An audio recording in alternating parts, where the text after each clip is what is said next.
नमस्कार दोस्तों, एक बार फिर से आप सभी का स्वागत करता हूं अपने इस चैनल पे। दोस्तों, हम जिस बारे में आगे बढ़ रहे हैं अर्थात लूसेंट सामान्य ज्ञान का हम लोग ऑडियो कर रहे हैं, ऑडियो सुन रहे हैं, इतिहास का चल रहा है। तो कल हम लोगों ने जितना सुना था, जितना व्याख्यान चला था, आज उसके आगे चलेंगे। कल हमें पता चला था दोस्तों कि प्रागैतिहासिक काल क्या होता है और फिर ऐतिहासिक काल क्या होता है, और इसके बाद हम लोगों ने आद्य ऐतिहासिक काल के बारे में जाना था। आज उससे आगे बढ़ते हैं। कल हम लोगों ने समझा और जाना कि मनुष्य ने सर्वप्रथम तांबा उपयोग किया था तथा उसने सर्वप्रथम कुल्हाड़ी का उपयोग किया था। अब आगे बढ़ते हैं। आज इससे कृषि का आविष्कार नवपाषाण काल में हुआ था। प्रागैतिहासिक अन्न उत्पादक स्थल मेहरगढ़ पश्चिमी बलूचिस्तान में अवस्थित है। कृषि के लिए अपनाई गई सबसे प्राचीन फसल गेहूं एवं जौ थी। कृषि का प्रथम उदाहरण मेहरगढ़ से प्राप्त हुआ है। पल्लावरम नामक स्थान पर प्रथम भारतीय पुरापाषाण कलाकृति की खोज हुई थी। भारत में पूर्व प्रस्तर युग के अधिकांश औजार स्फटिक अर्थात पत्थर के बने थे। रॉबर्ट ब्रूस फ्रूट पहले व्यक्ति थे जिन्होंने 1863 ईस्वी में भारत में पुरापाषाण कालीन औजारों की खोज की। भारत का सबसे प्राचीन नगर मोहनजोदड़ो था, सिंधी भाषा में जिसका अर्थ होता है मृतकों का टीला। असम का श्वेतभ्रू गिबन भारत में पाया जाने वाला एकमात्र मानवाभ कपि है। इनाम गांव ताम्रपाषाण युग की एक बड़ी बस्ती थी। इसका संबंध जोरवे संस्कृति से है।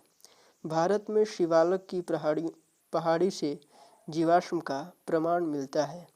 भारत में मनुष्य संबंधी सबसे पहला प्रमाण नर्मदा घाटी में मिला है। भारतीय नागरिक सेवा के अधिकारी रीजले प्रथम व्यक्ति थे जिन्होंने प्रथम बार वैज्ञानिक आधार पर भारत की जनसंख्या का प्रजातीय विभेदीकरण किया। अब दोस्तों हम लोग आगे बढ़ते हैं सिंधु सभ्यता पे। रेडियो कार्बन C14 जैसी नवीन विश्लेषण पद्धति के द्वारा सिंधु सभ्यता की सर्वमान्य तिथि 2400 ईस्वी पूर्व से 1700 ईस्वी पूर्व मानी गई है। सिंधु सभ्यता की खोज राय बहादुर दयाराम साहनी ने की। सिंधु सभ्यता को प्राक ऐतिहासिक अथवा कांस्य युग में रखा जा सकता है। इस सभ्यता के मुख्य निवासी द्रविड़ एवं भूमध्य सागरीय थे।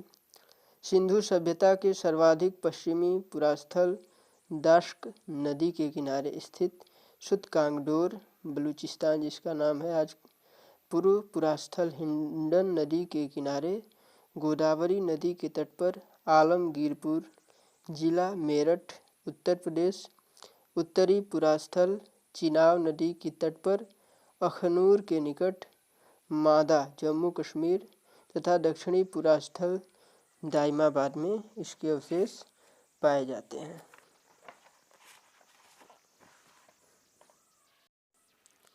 सिंधु सभ्यता या सैंधव सभ्यता नगरी सभ्यता थी। इम्पोर्टेंट है दोस्तों कि सिंधु सभ्यता कैसी सभ्यता थी, तो नगरी सभ्यता थी।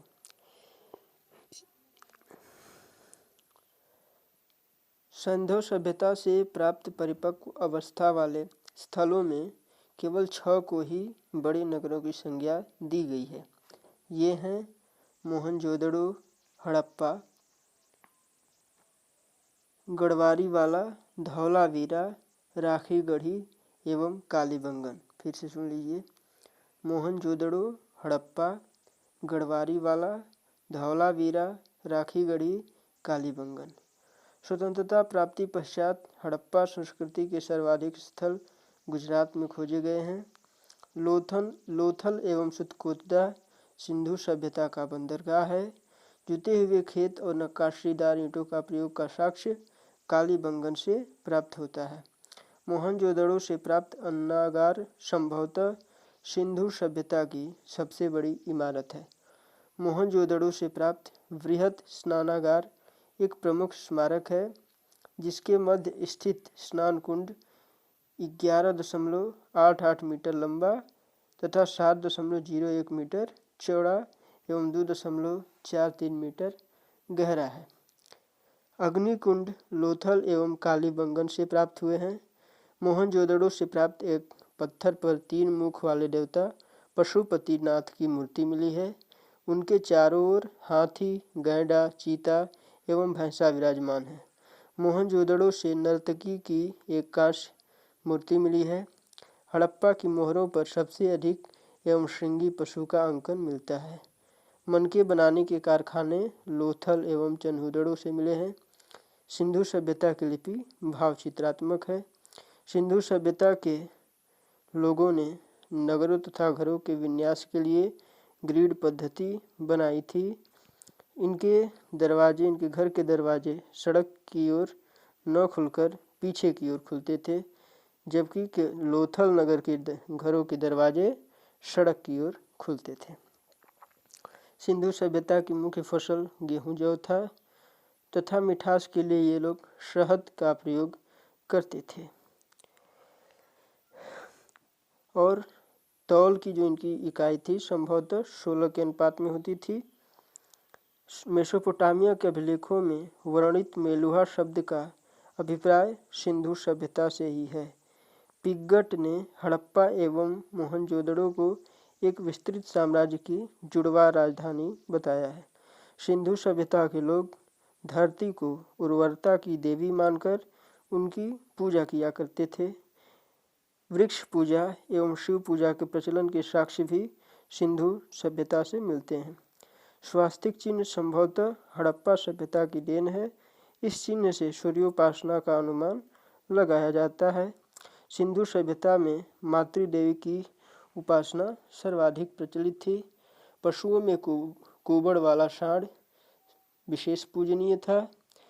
स्त्री मृण मूर्तियाँ अर्थात मिट्टी की मूर्तियाँ मिलती हैं स्त्रियों की, जिससे अनुमान लगाया जाता है कि सैंधव समाज मातृसत्तात्मक था।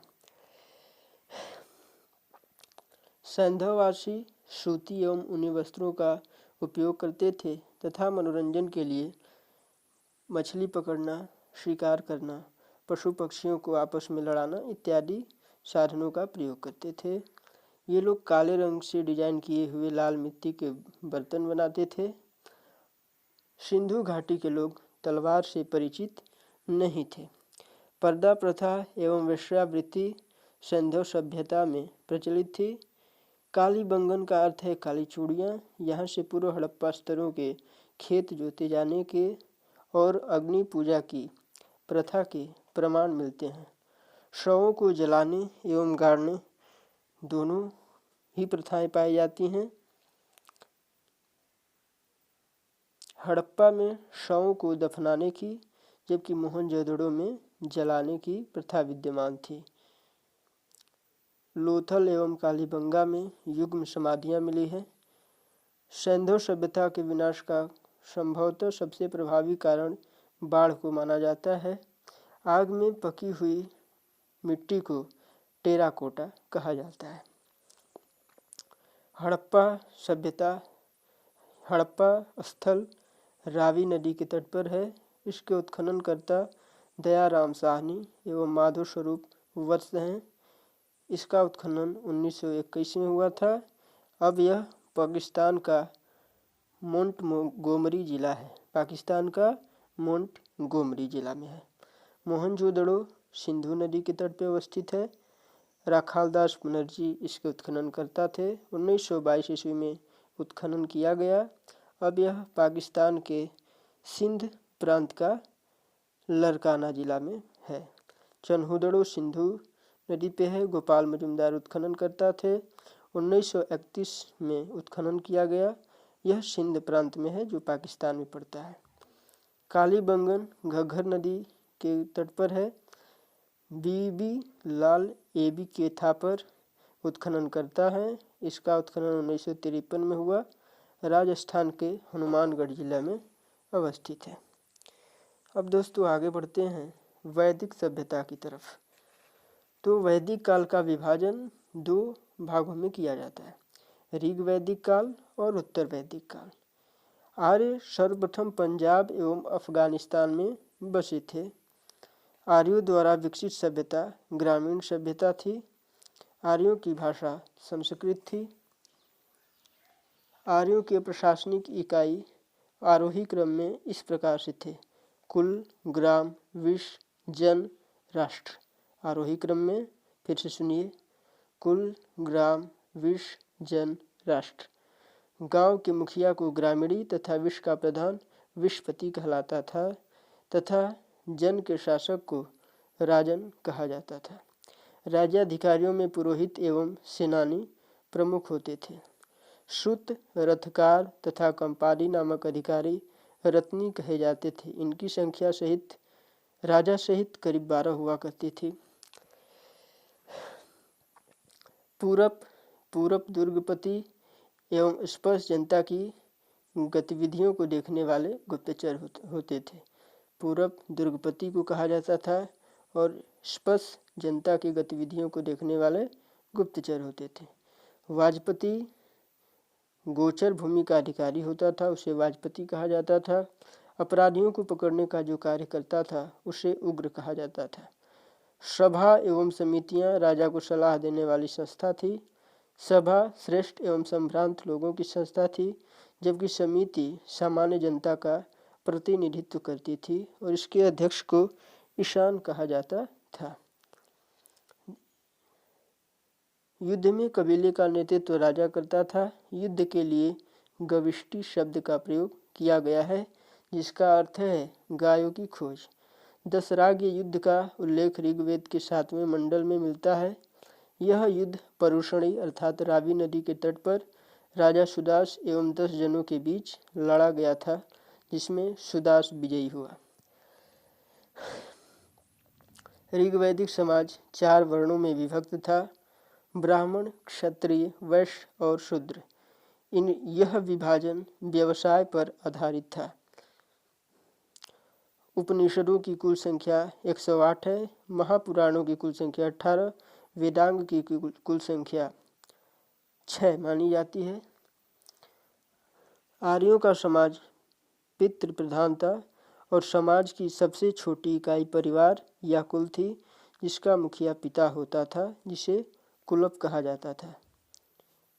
स्त्रियां इस काल में अपने पति के साथ यज्ञ कार्य में भाग लेती थी। बाल विवाह एवं पर्दा प्रथा का प्रचलन नहीं था। विधवा अपने मृतक पति के छोटे भाई से विवाह कर सकती थी। ऋग्वेद में लोपामुद्रा, घोषा, सिक्ता, अपाला एवं विश्वास जैसी विदुषी स्त्रियों का वर्णन मिलता है, जिसका तात्पर्य यह है कि वैदिक काल में स्त्री शिक्षा ग्रहण करती थी। जीवन भर अविवाहित रहने वाली महिलाओं को अमाजु कहा जाता था। आर्यों का मुख्य पेय पदार्थ सोमरस था। यह वनस्पति से बनाया जाता था। आर्य अपने मनोरंजन के लिए संगीत, रथ दौड़, घुड़दौड़ इत्यादि का सहारा लेते थे। आर्यों का प्रमुख व्यवसाय पशुपालन एवं कृषि था। गाय को अज्ञा कहा जाता है, अज्ञा, जिसका अर्थ है न मारे जाने योग्य पशु, अर्थात उस समय गाय की हत्या करने पर मृत्युदंड या देश निकालने की व्यवस्था थी। आर्यों का प्रिय पशु घोड़ा एवं सर्वाधिक प्रिय देवता इंद्र थे। कुछ प्रमुख दर्शन एवं उनके प्रवर्तकों के नाम जान लेते हैं। चारवाक दर्शन के प्रवर्तक चारवाक हैं। योग दर्शन के प्रवर्तक पतंजलि हैं। सांख्य दर्शन के प्रवर्तक कपिल हैं। न्याय दर्शन का प्रवर्तक गौतम को माना जाता है। पूर्व मीमांसा दर्शन का प्रवर्तक जैमिनी को माना जाता है। उत्तर मीमांसा बादरायण द्वारा प्रवर्तन है। वैशेषिक कणाद या उलूक द्वारा प्रवर्तित है। आर्यों द्वारा खोजी गई धातु लोहा थी। जिसे श्याम अयस्क कहा जाता था तथा तांबे को लोहित अयस्क कहा जाता था। व्यापार हेतु दूर दूर तक जाने वाले व्यक्ति को पणी कहा जाता था। उस समय लेन देन में वस्तु विनिमय प्रणाली थी। वस्तु विनिमय क्या होती है, इसका अध्ययन हम लोग इकोनॉमिक्स वाले पार्ट में करेंगे।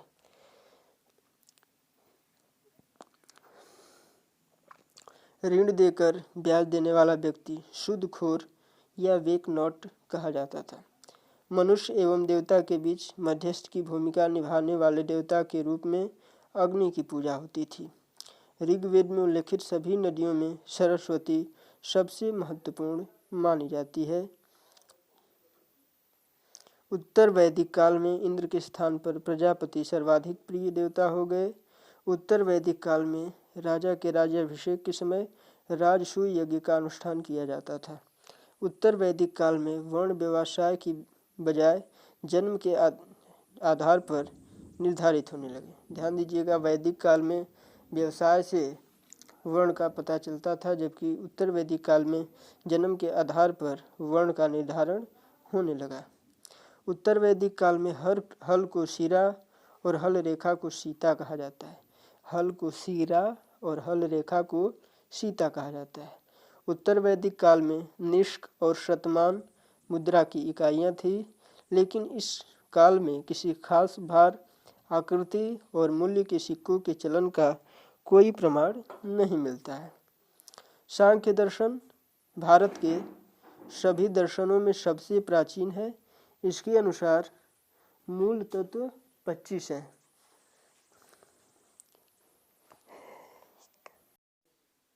सत्यमेव जयते मुंडकोपनिषद से लिया गया है।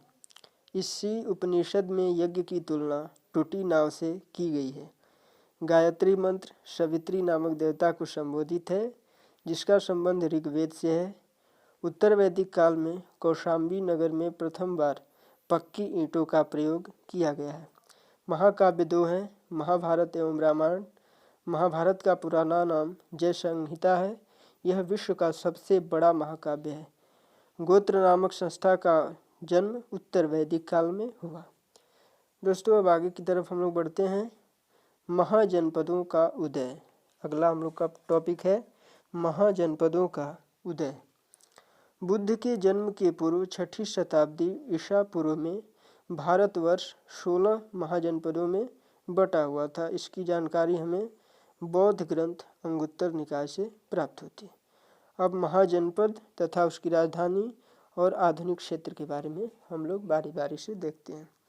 अंग महाजनपद की राजधानी चंपा है और यह आधुनिक क्षेत्र भागलपुर मुंगेर बिहार में है। मगध की राजधानी गिरिब्रज राजगीर थी। आधुनिक क्षेत्र पटना गया बिहार। काशी महाजनपद की राजधानी वाराणसी उत्तर प्रदेश के आसपास आधुनिक क्षेत्र। वत्स महाजनपद की राजधानी कौशाम्बी जो इलाहाबाद के आसपास प्रदेश में है।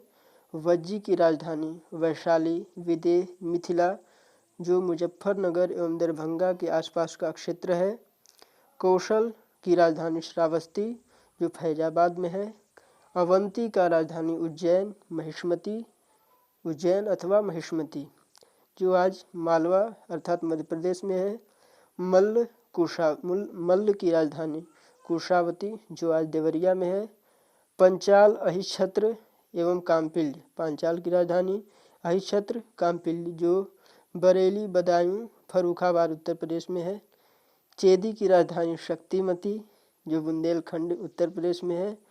कुरु की राजधानी इंद्रप्रस्थ जो आधुनिक दिल्ली मेरठ एवं हरियाणा के कुछ क्षेत्र में पाया जाता है।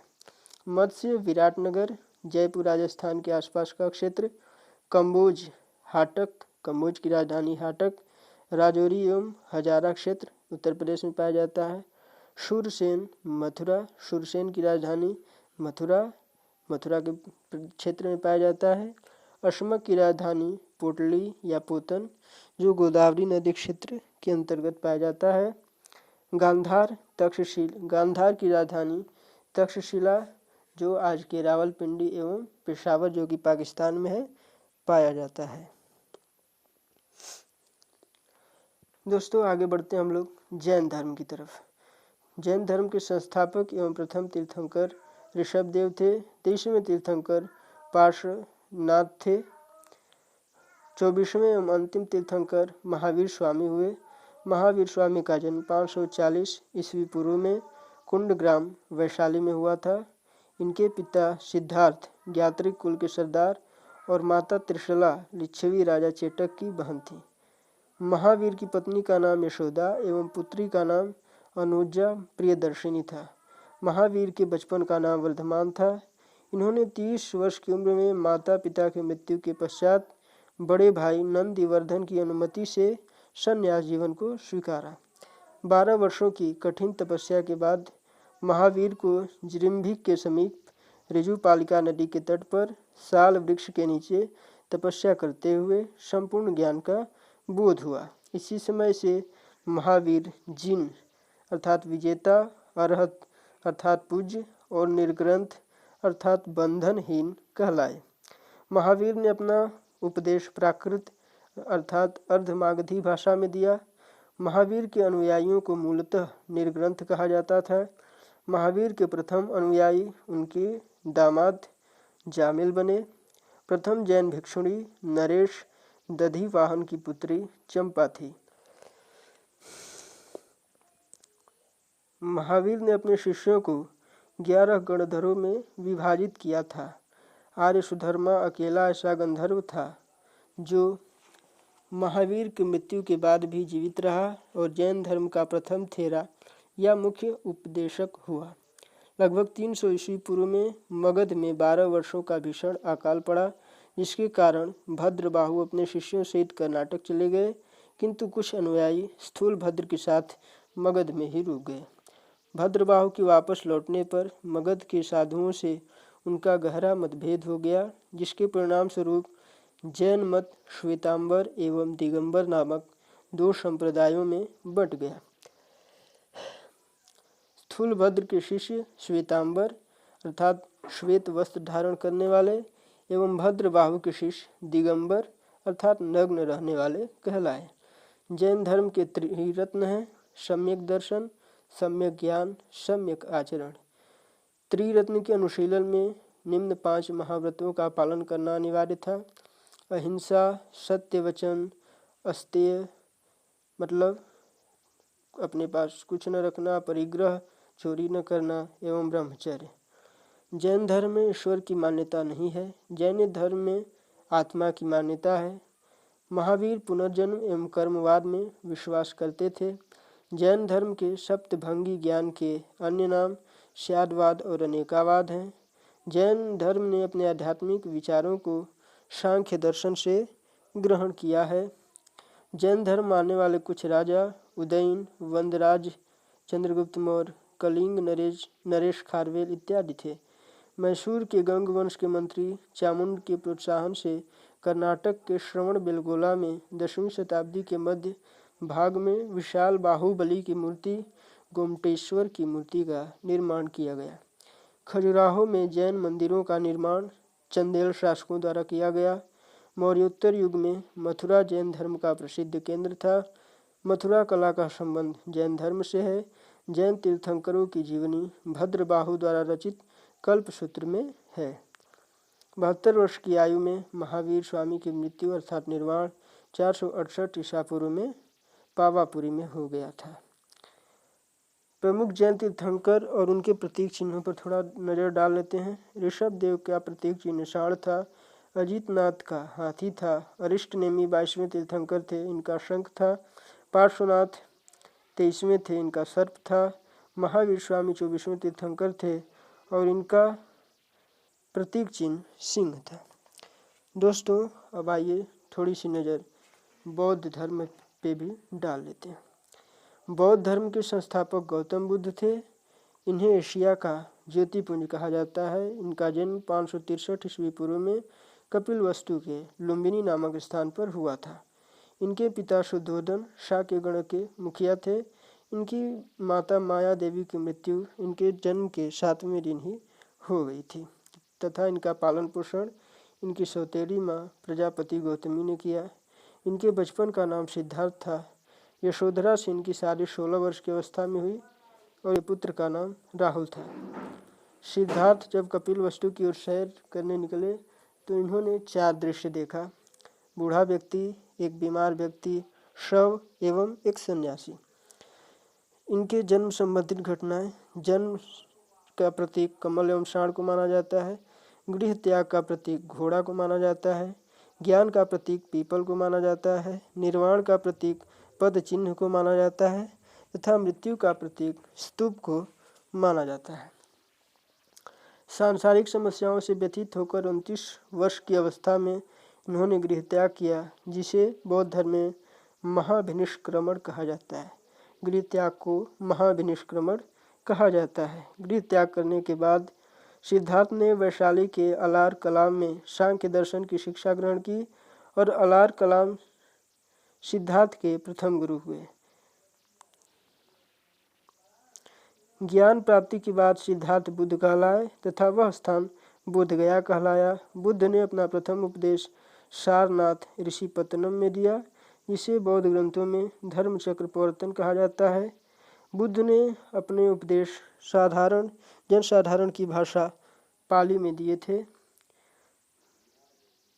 बुद्ध ने अपने सर्वाधिक उपदेश कौशल देश की राजधानी श्रावस्ती में दिए थे। इनके प्रमुख अनुयायी शासक थे बिंबिसार, प्रसेनजीत तथा उदयन। बुद्ध की मृत्यु 80 वर्ष की अवस्था में 483 ईस्वी पूर्व में कुशीनगर, जो आज देवरिया उत्तर प्रदेश में है, चुंद द्वारा अर्पित भोजन प्राप्त करने के बाद हुई। बौद्ध धर्म में इसे महापरिनिर्वाण कहा जाता है। तो दोस्तों, आज की इस ऑडियो लेक्चर में बस इतना ही। इस श्रृंखला को हम लोग आगे भी जारी रखेंगे। संपूर्ण इतिहास कवर करेंगे जो विभिन्न प्रतियोगी परीक्षाओं में उपयोगी होगा। बहुत बहुत धन्यवाद। नमस्कार।